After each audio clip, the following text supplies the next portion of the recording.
Nosso assunto agora é a Covid-19. Vou conversar com o médico Alexandre Naime Barbosa. Doutor Alexandre é chefe da infectologia da Unesp. Doutor, muito obrigada mais uma vez pela sua participação conosco. Seja bem-vindo. Boa tarde. Boa tarde, Lilian. Sempre um prazer estar com vocês da Globo News. Doutor, a gente sabe que a pandemia da Covid-19 tem sido um desafio enorme para os profissionais de saúde. E também sabemos que existem casos de pacientes que evoluem rapidamente de um caso brando para um caso grave, que precisam rapidamente de intubação, por exemplo.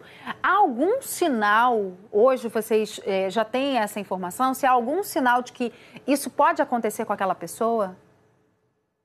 Na verdade, existem alguns sinais de alerta e por isso é tão importante que as pessoas, quando sentirem mesmo que poucos sintomas que possam estar relacionados com a Covid, como um resfriado leve ou início de um quadro gripal, ele já procure atendimento médico para ser realizada a testagem com o padrão ouro, que é o RT-PCR.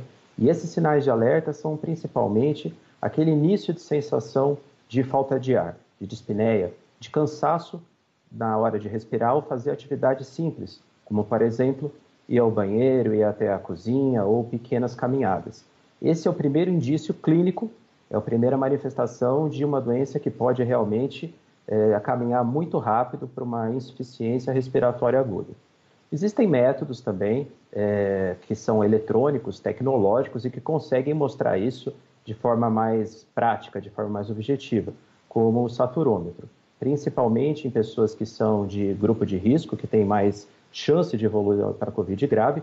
Em algumas situações ele pode então predizer com mais assertividade, com mais rapidez, aqueles casos que vão evoluir para a Covid grave. Agora, doutora, a gente sabe que a perda de um paciente pode ser um sofrimento grande também para o profissional de saúde, né? Para a pessoa que está ali dedicada a tentar salvar a vida daquele paciente. No caso da Covid, isso tem acontecido numa frequência, num número muito grande. E eu imagino que afetando muitos médicos, enfermeiros, técnicos de enfermagem, as pessoas envolvidas nesse atendimento. Como é que isso tem afetado as equipes de saúde, doutor? Essa reflexão, esse sentimento, ele se faz ainda mais importante, Lilian, hoje no Dia dos Pais, né?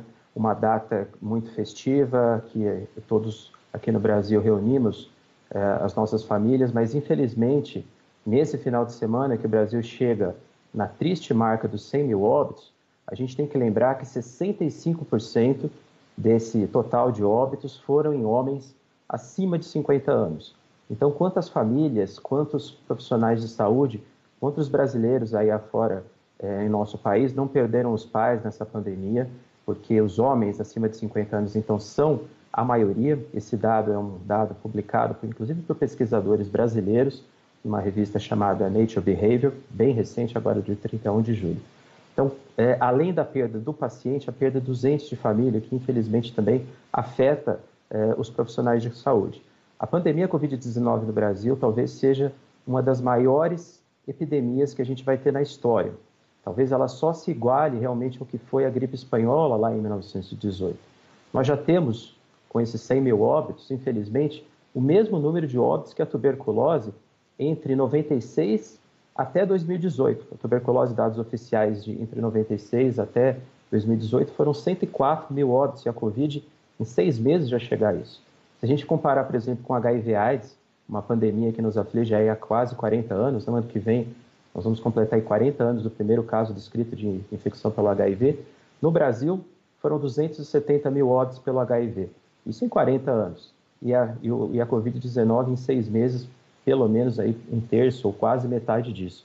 Então, realmente é uma pandemia que atinge em cheio a nossa população e os profissionais de saúde, além de atenderem esses pacientes, de perderem os seus elos ali profissionais, a perda do dia a dia, ainda tem que lidar com a perda de familiares. Doutor, e o senhor, eu imagino, também tenha relatos de profissionais de saúde que nesse Dia dos Pais, por exemplo, continuam sem manter contato com as suas famílias para tentar preservá-las, né? Entre nós, profissionais de saúde, médicos, pessoal que está na linha de frente, infectologistas, médicos de clínica geral, intensivistas, a gente costuma dizer, né, e os enfermeiros principalmente também, que os nossos pais, os nossos avós, os nossos idosos, os nossos pacientes que estão nesse grupo de risco são as nossas joias, né? A gente deixa eles guardadinhos como se fosse um tesouro, porque, infelizmente, a única forma de prevenção efetiva à Covid-19 é aquele isolamento mais estrito, né? Existem, obviamente, formas de você mitigar, de você diminuir o risco, uso de máscara, distanciamento social quando você tiver um número grande de pessoas, higiene das mãos, mas a proteção efetiva, infelizmente, é só naquelas pessoas que realmente ficam isoladas de forma bastante segura. Tem idoso, tem situações em que já são mais de 120 dias de quarentena, de confinamento, uma verdadeira guerra. Mas há que se lembrar que a mortalidade ela é diretamente proporcional à faixa etária. Então, quem tem acima de 80 anos tem uma mortalidade acima de quem tem 70 e assim por diante, como se fosse uma escada de risco de progressão, que começa ali por volta dos 50 anos. Então, infelizmente, essa é uma fase muito difícil, que a gente espera que passe logo, que a gente tenha uma solução definitiva para isso mais cedo ou mais tarde, mas que a história vai mostrar o impacto disso em relação à grave pandemia que houve no Brasil. Doutor Alexandre, eu acho que nunca ouvi tantos relatos de pessoas próximas, amigos, sobre crises de ansiedade, quadros depressivos, problemas psicológicos. Como é que o senhor percebe isso entre seus colegas? Os médicos realmente, os enfermeiros e todos os profissionais de saúde que estão na linha de frente foram diretamente atingidos, quer seja inicialmente por uma sensação muito de desconhecimento e mesmo de falta de poder, falta de ação, falta de controle da situação. A mortalidade inicial nos pacientes com UTI, quando nós começamos a receber os primeiros pacientes em março, abril, era exageradamente alta, algo em torno entre 80% e 90%, que para nós era um banho literalmente de água fria.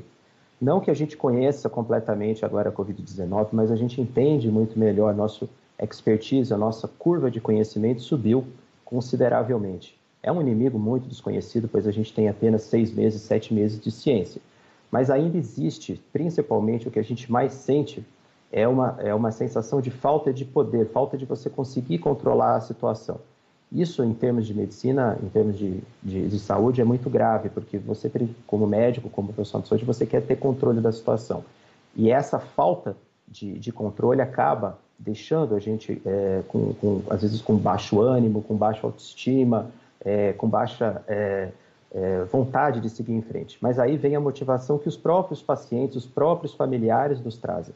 Essa motivação de estar lutando. Quando você vê um paciente, por exemplo, na posição prona, que é a posição que a gente deixa o paciente com barriga deitada para baixo, tanto na UTI, às vezes até em enfermaria, ele querendo lutar, então isso contagia a gente do modo positivo. Então, eles, os próprios pacientes, nos ensinam a ter força para seguir em frente e continuar fazendo muita ciência, medicina baseada em evidência, para que a gente consiga, o mais rápido possível, uma solução para isso.